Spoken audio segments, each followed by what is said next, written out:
All right. We are back with the next episode. Today we're going to be talking about teaching our kids financial literacy. I'm Reggie. This is Chris. What's up, peeps? Thanks for listening. Thanks for watching. And You ready to rip it? Yeah. What? Wait. Before we start, don't forget to smash the subscribe button. I don't know if you want to smash it. How about just hit it? What does that mean, smash, man? All right, let's go. All right. All right. So what's your definition of financial literacy? Well, what's your definition of being literate? Having common knowledge? Mm-hmm. Like sometimes adults are considered illiterate. It means they're not able to read, maybe, at a certain level that they should as an adult. Or perhaps write or understand things, right? Correct. So financial literacy is really the same kind of a thing, except for it's financial, having to do with children understanding the basic fundamental principles of literally saving money, having a budget, paying your bills. Did I say investing yet? Yeah, investing. Those kinds of things. So really understanding the overall concepts of financial principles, right? So important in our culture. So important in our culture because everybody has, I didn't bring my my wallet in here, but everybody has the plastic, right? The card. Their credit cards. And, you know, it's kind of like, oh, Disney has this little card that you just, when you go somewhere, you just slide it in there. And you just slide it in there for the hotel, for the rides, for the stuffed animals, for the trinkets, for the pictures with Donald Duck, whatever. It has all those things. Plastic is the same way. It's a path to destruction because people get trapped in that, you know, in that kind of cyclone, if you will, of really debt that's difficult to get out of. So we want to teach our children early, right? Early and often is it's so important. Out of all the states, this is really mind-boggling. It's kind of like professional wrestling. It's like an oxymoron. It doesn't even make any sense, right? The word professional wrestling. What does that mean, right? California, of all the states, is the only state that actually has financial literacy requirement in the high schools. They're the only state. Really? Yes. I did not know that. Yes. I think that's a big problem. Oh, it's a huge problem.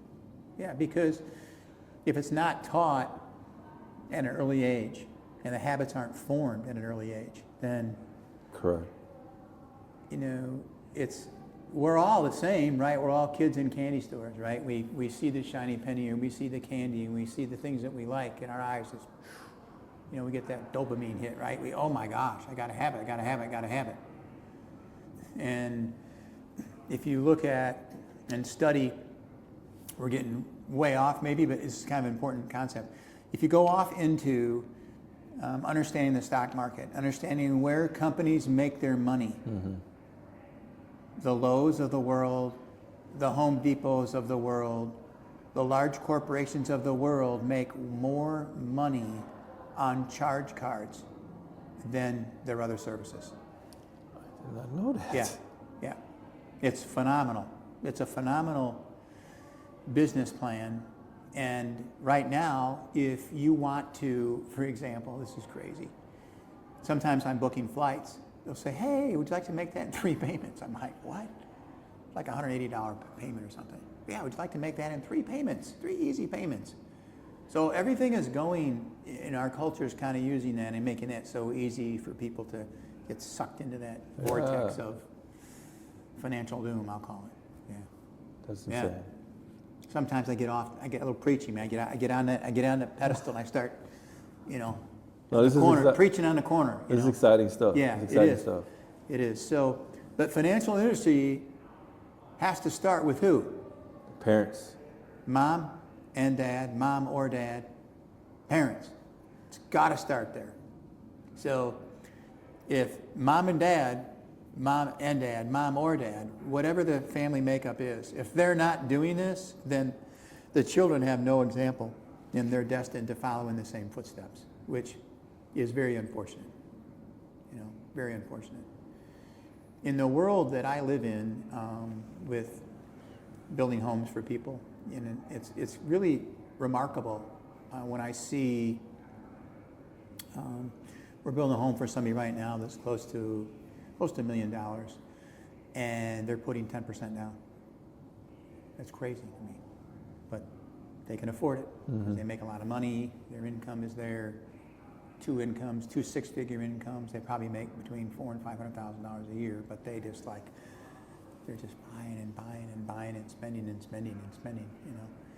So it doesn't matter what the age bracket is. Doesn't matter what the income level is. The principles apply to everybody. You bring up a valid point. Age.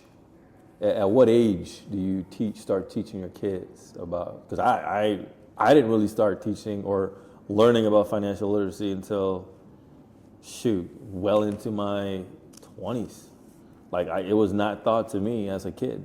So at what age? So tell me what happened, though. What do you mean? Until you're in your 20s, so what happened? When you were 19 or you were 20, what did you do with your money? What happened? Again, different cultures. But when did you come over here? I was 20, I was about to turn 21. Okay, so this was back when you were over near, you said you were in the Philippines? I can't remember. It was Suriname, a small Dutch colony right by borders Brazil. Brazil, okay, all right. So that was just your culture, but then when you got to this country, you saw some things and you made some changes. Yeah, because again, it's a totally different system. Where when I was young, the only thing that I had to do was, my mom was kind of like, hey, you make sure your grades are good. Yeah. And you have a roof over your head and just play basketball. That was the basis of understanding of being a good kid. Mm-hmm. Yeah. And then you get dropped in this whole new melting pot of everything is different. Mm-hmm.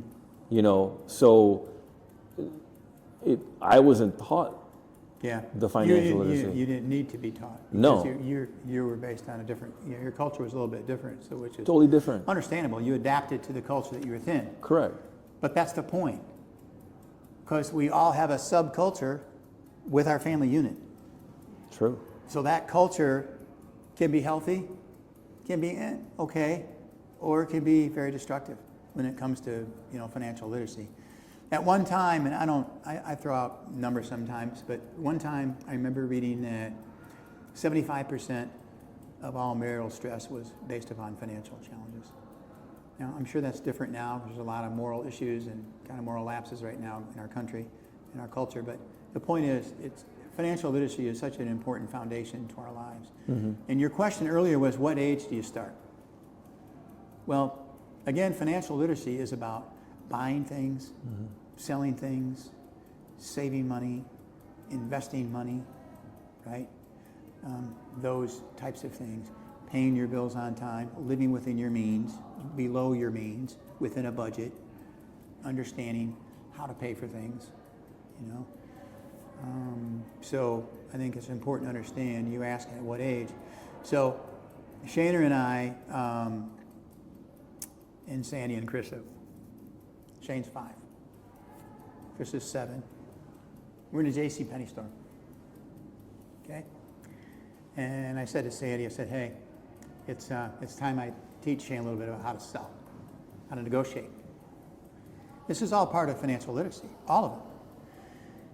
And she just, oh my gosh. She knows. Her and Chris took off. They were hiding behind some of the women's stuff, whatever. Shane needed a new pair of shoes. Okay? 5 years old. I said, okay, son, so here's what we're going to do. You find out what pair of shoes you want. You get to pick your shoes. He picks this little dinky, he's 5, black pair of shoes, I said, that's the ones you like? I said, yeah. I said, okay, so I want you to go up to the clerk and you say, okay, I'll take these shoes. I want these shoes, but I want you to throw in some shoestrings. And you're like, what? Yeah, I want you to throw in some shoestrings. Well, I can't do that. And Shane just kind of kind of kept that, little kid, whatever, and he got the shoestrings.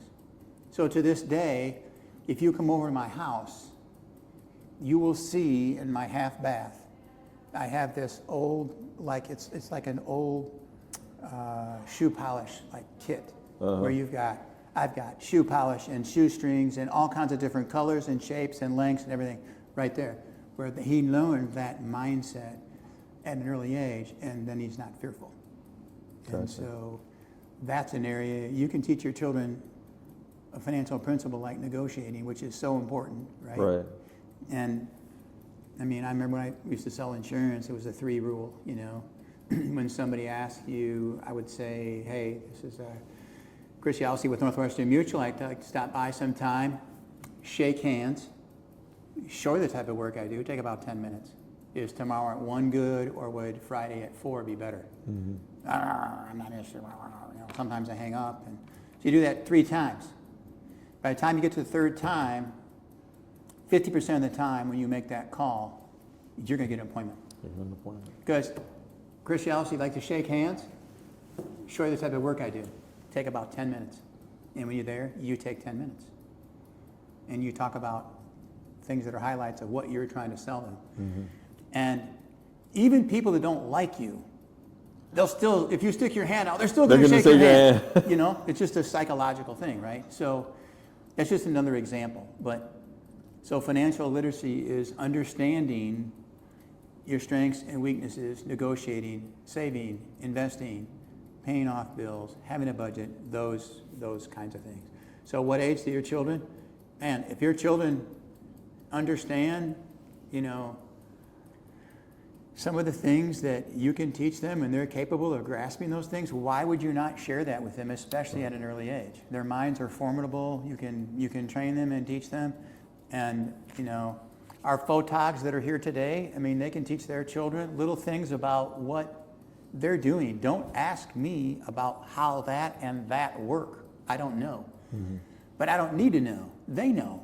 Right. And I trust them. And they can teach their children things that would help them at an early age understand ways to learn a trade or, you know, learn a skill where they can monetize that. Does that make sense? It does. It's such an important, because we don't take enough time teaching our young ones, and that's something that I literally recently had to sit down with my son and explain to him, because they go to school, but he starts to work. He starts working right now. He's working for a franchise right now, and I had to teach him how to deposit a check. The basic stuff that you don't think about because you just do it. Yeah. And those are the little things that they should be taught in school, but the school system doesn't really teach our kids financial literacy. Well, and I don't think that it should be. There should be certain fundamental pieces to that, you know what I mean, that are taught in our academia, in my opinion. But at the same time, there's no better teacher than mom or dad or mom and True. dad. There's none. Your children watch you and listen to you and duplicate you and copy you. I remember when the kids were little, I remember which one of them said, Steve said, oh man, we're kind of low on money or whatever. And just go to the bank, get some money. Just go to the bank. Go get some money at the bank. Well, that's actually true. The bank's got the money, but might not be my money, So I think that our children watch us. They watch what we spend our money on, and they watch how we pay our bills and what we buy, things like that. They may not understand all the nuances of our financial situation, but I think that there's no such thing as an early age. Whatever the earliest age is that you can teach your child about what you do every day, man, you need to be doing that. Right? I mean, if you think, I'm going to break it down into 3 age brackets and then share a little bit about each one. Let's start with ages 8 through 10. Okay. Right? So your daughter is... She's about to turn 10. About 10. So she's 9, so she's right there in the middle. And I think you guys have an 8-year-old, right? So you have an 8-year-old. So 8 to 10, What do we need to be teaching our children? Well, how about just saving money? They don't need to understand what budgets are, or investing, or anything. I mean, that's just way loopy, right? But what about just saving money? Like, what does that mean to save money? And this is a concept that a child that's 8 or 18 or an adult that's 66 or 47, however young or old you are. Don't age me. What? Okay, so what? 56? What? But I guess the point is that these 3 words apply to everybody, no matter what their age. Money makes money. Money makes money. What does that mean? It means if you have money, you can make more money because your money can grow for you. You can invest your money. You can invest your money in your business. You can invest your money in your business, in my business. It's the best investment I can ever make. Coca-Cola is going to do great. Netflix is okay. You know, Home Depot is doing pretty good. But the best investment in CY, myself, right?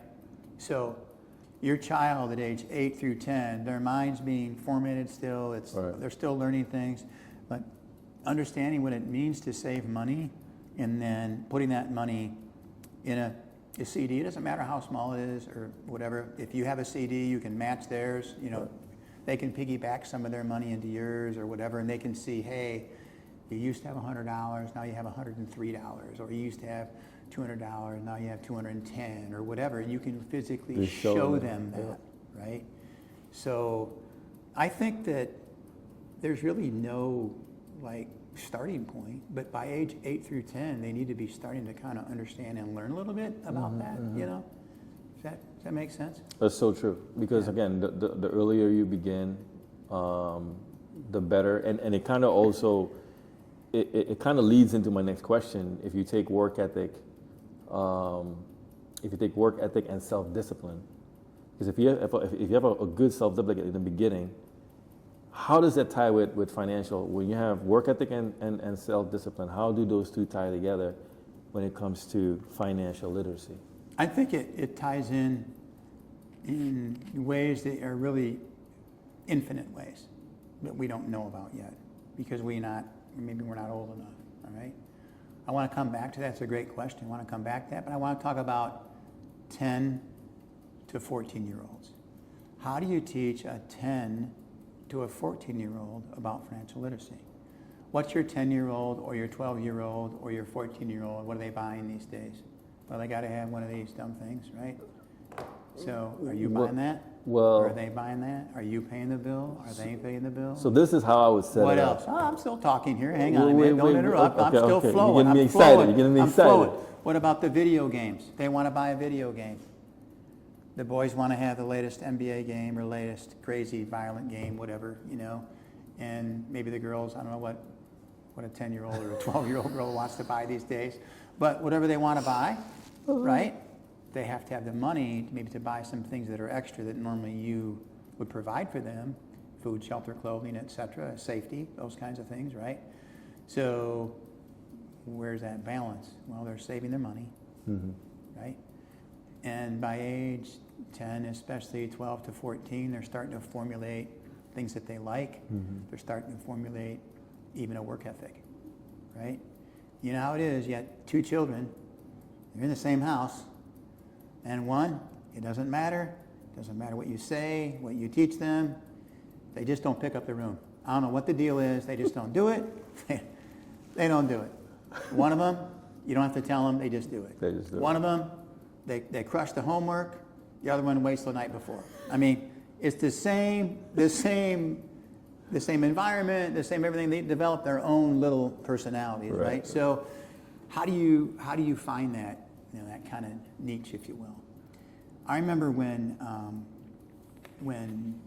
Shane and Carissa, they were in the 8 to 12 range, I think. I would say that's pretty safe. We lived in this subdivision, and there was one side of the street, and there was a cul-de-sac, right, where there's houses. And behind those houses was a golf course. So we had this dog. this dog, Pincher, the dog would run the neighborhood. He would, I got him when he was a little puppy. I never had him on a leash. He's in the city. He would go, and wherever the children were, he would follow them to the houses, and he would sit down and just lay down and watch over them, right? So at night, 9 o'clock at night, in the summer, let's go check out the golf course and see what's up. Everything's closed, it's the summer. So we take the kids out. We start kind of scoping out, walking around at night. You come across raccoon and ducks and geese and all kinds of crazy stuff. Oh, wait a minute, what about these golf balls? So we start this little hustle on the side where I would shine the balls. And we had a golf ball retriever. So they would get the golf balls, retrieve the golf balls, put them up in we'd carry around like a pail or whatever, and they would basically grab the golf balls, okay? We would count how many, and we had it down to a science where we knew, this went on for 2-3 years. We had birthday parties. Kids would come over, they had 6-8 kids, they'd do a little birthday party, little boys or little girls, and we just do this. It was great. It was a great time. The dogs running loose, and cops came by a couple times, tried to nab us. We'd hide behind trees and stuff. It was great. Great times. Great time. So anyway, so they would go back the next day, clean them. Sometimes they'd clean them right there. They have all the stuff's right there. They clean them right there. Then the next day, Chrissa, she would hold the big tray of golf balls. Shane would go up to strangers, shoe polish, right? He's used to selling or whatever, negotiate. He'd go, hey, I'd like to buy golf balls, $5 for a dozen or $10 for there's one, I'm not a golfer, the ones that spin back or whatever, I don't know. They're really, really nice, So, and these people would buy these balls. And, we had highlights where one night we hit 300 balls in one night, 350. Shane would go, we got to the point where he would wade into the water. He would be in the water up to his, whatever, and he'd be just grabbing all these balls. And we get done, and we go back to take a shower. It's 10, 11 o'clock at night, whatever. Got leeches, he's peeling off the leeches, and he just loved it. They just loved it. And one summer, I think they each made almost $400 one summer. This is a 10-year-old and a 9-year-old, 8-year-old kid, And then they invested that. I would give them, I would say, hey, I got a project, you want to take a little investment. They would take their $400, I would turn it into $500 or whatever, I let them participate. And at the end of when the music stopped, so to speak, they had about $5,000 each when they graduated from high school. They bought a condo, I helped them.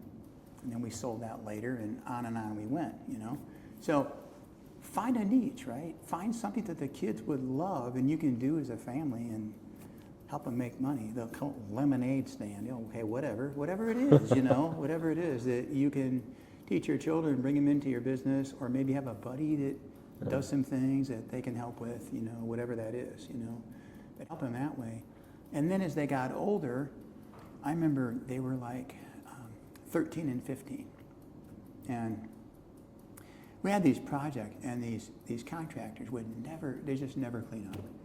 There's paper and debris and all this stuff just flying all over the place, looking bad. It just looks horrible for the subdivision, right? So I drop them off. You have your water, you got your lunch. 7 o'clock, pick you up at 4. What do we got to do? You see all this garbage? Yeah, pick it up. Really? All of it? Everything. Pick it up. Here's the garbage bags. There's the dumpster. Pick it all up. Put it in the dumpster. Okay. So we get back at the end of the day. And I'll never forget that Shane says, hey, Dad, if we didn't do that, who would do that? I said, what do you mean? He said, well, if we didn't pick up that garbage, who would do that? And I said, grown men would have to do that. And he said, I'm going to college. That's what he said. I'm going to college. He didn't like that, right? But he still did it because it developed those habits that you're talking about. Habits of work ethic, self-discipline, those things. We used to have this trim that we would use, and we just hit the nails in it, and there was all these nail holes. Krista would go there, her fingers would be raw. She'd take basically some putty, and she would just take it, fill it, and then scrape it, take it, fill it, scrape it. All these different units. Her fingers would be like raw from doing that. And I'd pay her X amount per hour or whatever it was per job to do that. So little things that you can do with your children to teach them work ethic, savings, discipline, all those things are super important. And of course, they still got to be kids, right? They still got to have fun, and they still got to play with their friends and be involved in sports or extracurricular or things like that. But I think that all those things together can be very, very helpful. But everybody knows, like one of our other episodes we did, everybody knows somebody who owns a business, who has a business. And there's always something small that a 12-year-old or a 14-year-old can do to help with that, So it's just a matter of, kind of working through that. And then the last category you want to talk about is the 15 to 18-year-old category, right? That's the category where the kids, okay, they could maybe have their first real job where they find out what these taxes are, what that's all about, right? And they find out if they make $100, they don't really get to keep it all. Right. And they get to find out what the real world's like, right? One of the things that we did is I developed, and before I forget, I'll mention 2 books. I would pay them, I would pick books for them to read.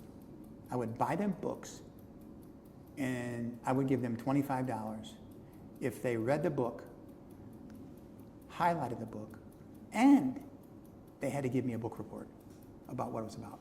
That's what's up. It had to be like, I think it was like 900 words or 4 pages, whatever it was, whatever I created, that they had to tell me what that book was about, right? And the 2 that stick out to me, The Richest Man in Babylon, I talk about all the time. Great book. Talks about everything we're talking about right now, financial literacy. And the second one was The Millionaire Next Door. And The Millionaire Next Door, I would buy them both those books, and they would give me the reports and things. But that's a way for them to make money and learn at the same time. And man, what a great way to try to help a kid along. And back to an 8, 9-year-old, let's bounce back down to an 8, 9, 10, and really any age. Once they're able to get grades, where they're not just P and F anymore, where they're A's and B's, you pay your kid, man. We would pay them X amount for each A and X amount. No B's, no C's, had to be an A. We'd pay them for that. At that time, one of the local banks, I don't know if they do this anymore, one of the local banks, if they had a report card every semester, they would take that, and the bank would actually pay them for A's. Really? Yeah. Is that still something that goes on? I don't know. Because my kids need some extra So income. I would ask around, but that's credit unions maybe would be a little bit more favorable for that. But I don't know if that's still a thing anymore. But we did it, and they made a couple shekels doing that as well. So just different things along the way that are helpful. Anything that you can do as a parent to help your children understand the saving part, the investing part, the responsibility. Like when the kids were able, for example, when the kids were old enough to drive a car, I made them pay for their own insurance. They were working. I'm not paying for your insurance. Okay. That taught them a couple things. I better drive safe, because if I don't drive safe, my insurance rates are going to get higher, So they paid for their own insurance. Back then, cell phones, were really not that big of a thing. They had cell phones, but nothing like the craziness of today. And so there's different things that they should have responsibilities for, so they understand this isn't just me getting money and getting money and getting money and getting money and getting money. I have to have responsibilities too. Otherwise, you cut them loose. They've never paid for anything in their whole life. They've just been given things.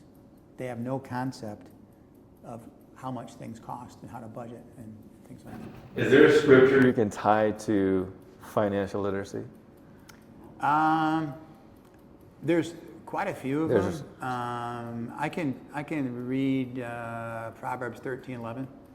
Proverbs 13:11. It says, let me just pull it out real quick. Let's see here.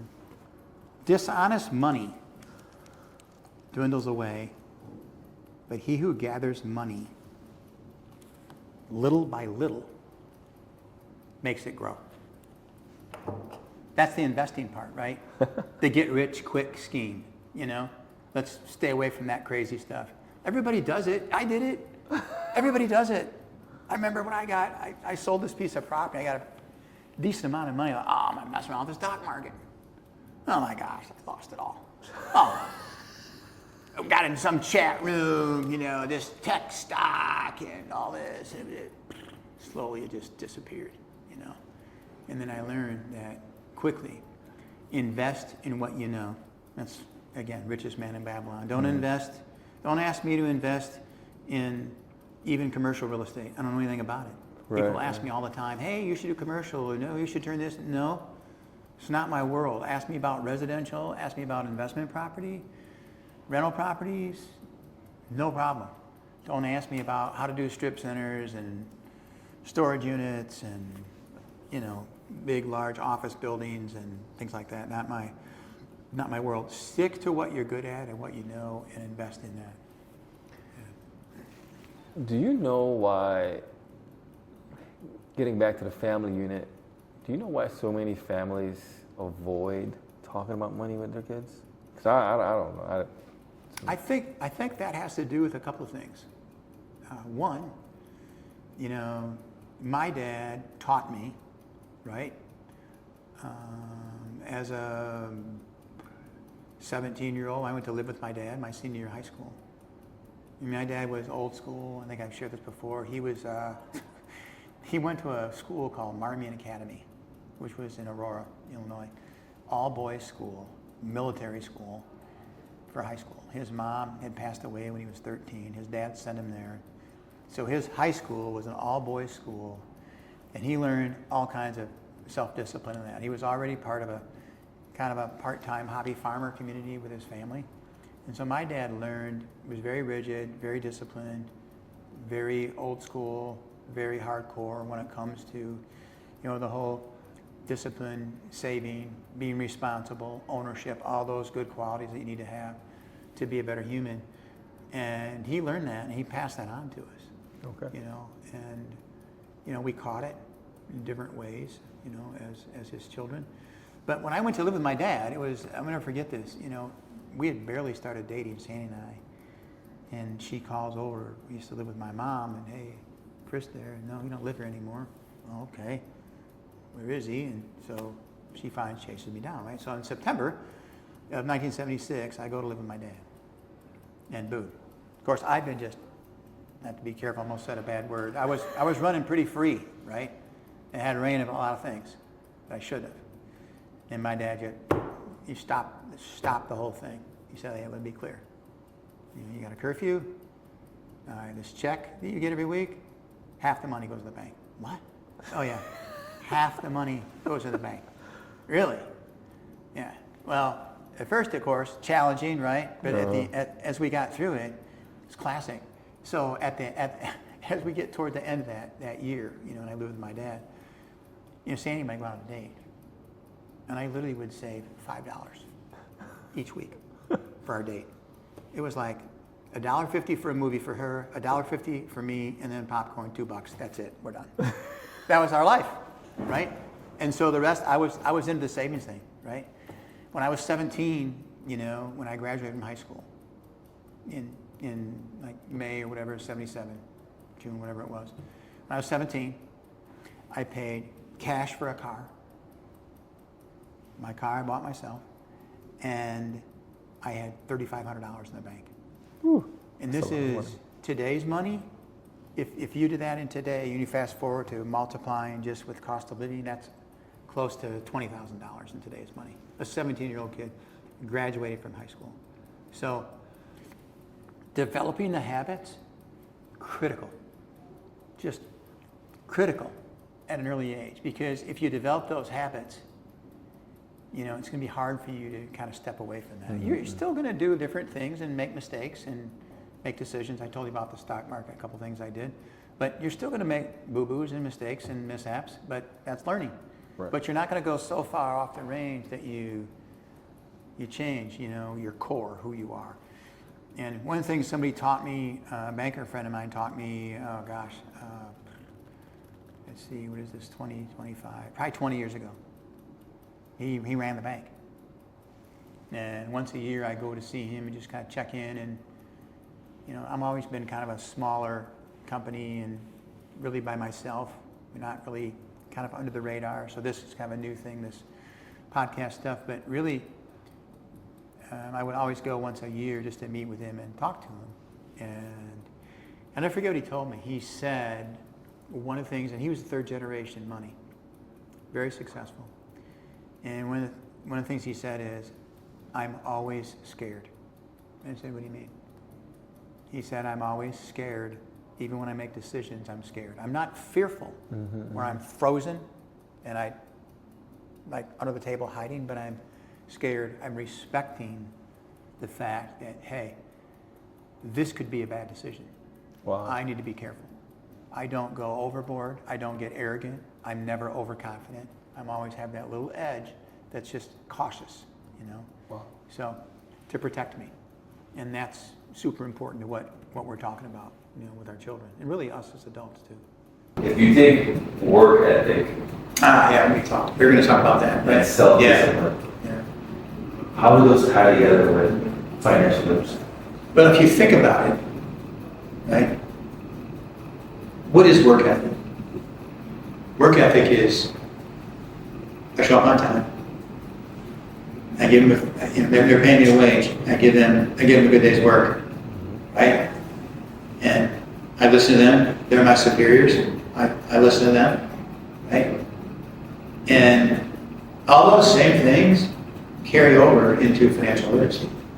Because if you have that self-discipline that says, hey, I'm going to show up on time, I'm going to be responsible, I'm going to work hard, you know, and I'm going to basically do what I'm asked.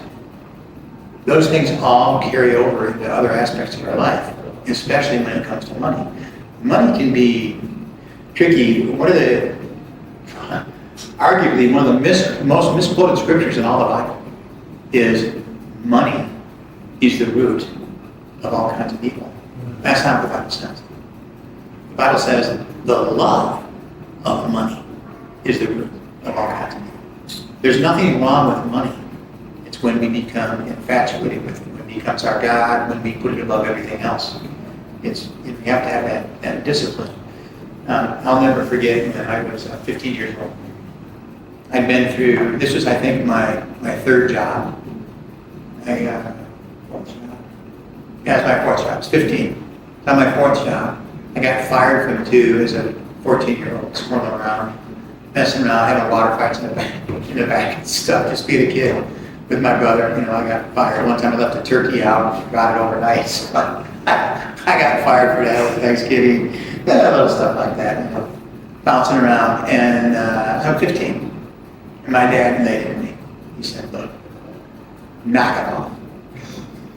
He said, I don't care what you're doing.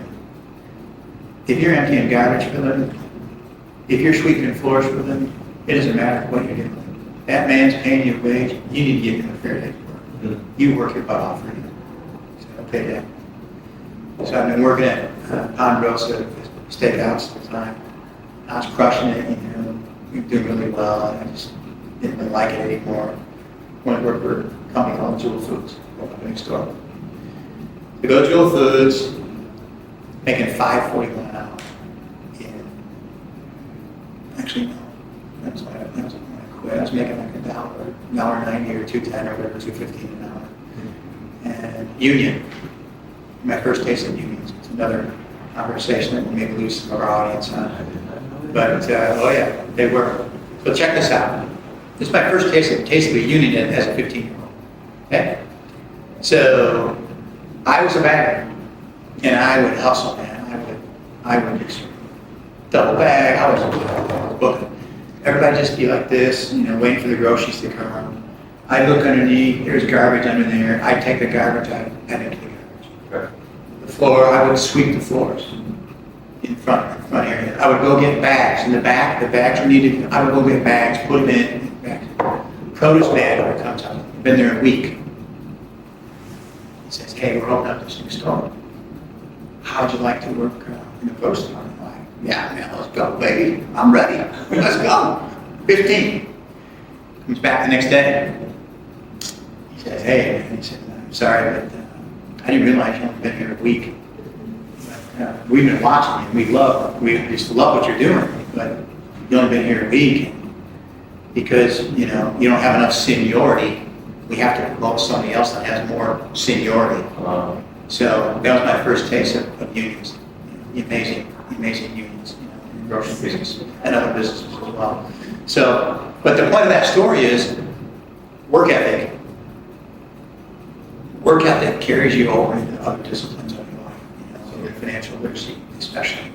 And the other thing that's important, especially when you get to the 14, 15, 16, you know, the teens, right, before they run off, do their own thing, is the ownership.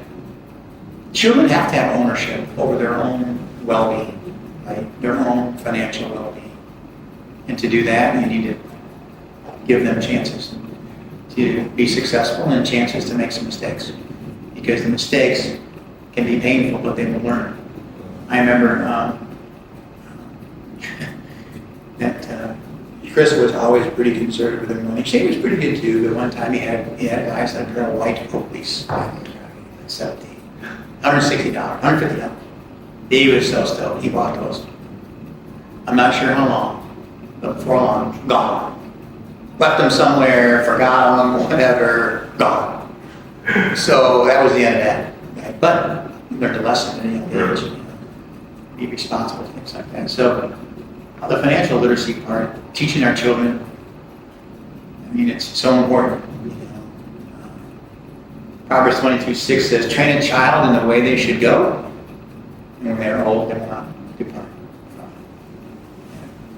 it. Talk about life. Talk about all things in life when it comes to teaching your children. That's my responsibility as their dad, to teach them and train them and mentor them and help them. Yeah. This is so good. I love hearing about teaching your kids about money, because one, it's our responsibility as parents to do it. Even though the school system can have a little more influences there as well too. But at the end of the day, it does come from the parents, so it's also important for the parents to have that, you know, to teach. Yeah, and the ownership part, kind of a sidebar. So I'm living with my dad. There's ownership. And I'm going to the same school. My buddies are so cool. Jan, Mark. Help me a ton. Drove me around, brought me to school, you know, out of the district. Anyway, so I'm taking a class. You have to pass the Constitution. Do some of those things to get into pass high school, pass Constitution tests, and so on. So that was